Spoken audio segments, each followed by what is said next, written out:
Nearly 300,000 people gathered at Washington, D.C.'s National Mall yesterday for the largest pro-Israel rally ever in the United States. The event brought together American Jewish groups and individuals from across the religious and political spectrum.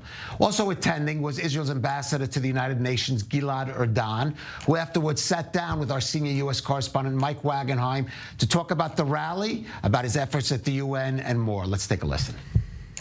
Big thanks to Israeli Ambassador to the United Nations, Gilad Erdan, for joining us from the capital following the rally out in D.C. for Israel.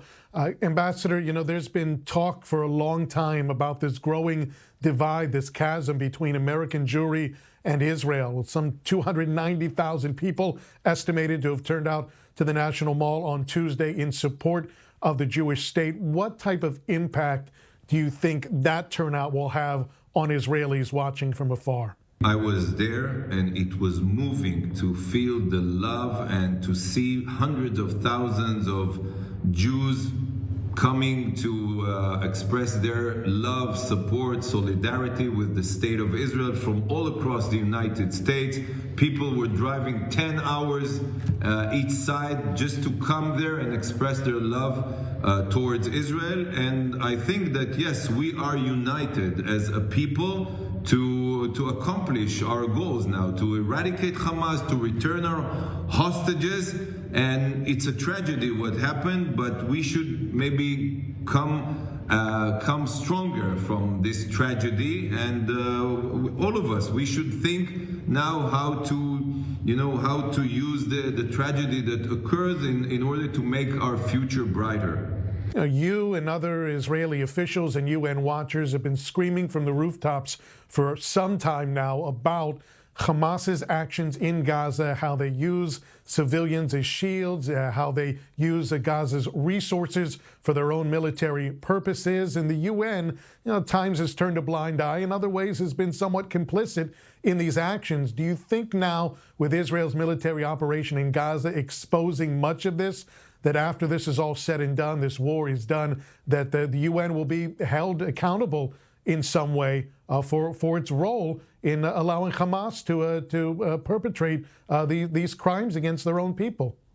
I cannot agree more to what you just said. That the UN played a big role in allowing Hamas to turn the Gaza Strip into a war machine, a terror machine against Israel and against the civilized world. So I'm the ambassador. It's up to the government, the Israeli government, to decide. But my recommendation is going to definitely be that we should hold a serious assessment regarding our relations with the UN. My recommendations will be to expel and not to issue visas to some of the UN officials who are exploiting their position in order to spread lies, in order to enable Hamas to embed themselves within and under civilian population in Gaza, and many other terrible things that the Hamas have been doing for the last 16 years under the nose of UN agencies. Israeli Foreign Minister Eli Cohen told the media this week that he believes there's about a 2 to 3 week window left for Israel to complete its military operations in Gaza before Western leaders start questioning publicly the legitimacy of the operation. You know, sitting from your perch there at the United Nations and talking to representatives of other countries, do you get that same feeling that that window is closing down a bit here? Look, I cannot assess or predict how many weeks it will take for the international community to buy into Hamas's lies or obey by Hamas script. But obviously, we all understand that that's exactly Hamas' goal. On the one hand, to terrorize and murder Israeli civilians, attack the Israeli home front, and then, because they cannot defeat our military, to try to tie our hand by co-opting the international community to pressure Israel to stop. They are the ones who are deteriorating the humanitarian situation in Gaza. My goal, my role as ambassador is to try to strengthen, build the legitimacy for Israel's operation in Gaza, and I'm sure that we won't stop before we achieve the two goals of the operation: releasing the hostages, eradicating Hamas. I know you're not the ambassador to Washington, but you're in the Capitol talking to Congress people there now. You're in touch constantly with Linda Thomas-Greenfield, the American ambassador to the UN, who sits in the cabinet of U.S. President Joe Biden. What is your sense about the backing of the Biden administration, about the Congress at large here, as this operation continues in the days and weeks and, conceivably months to come here with the reconstruction effort?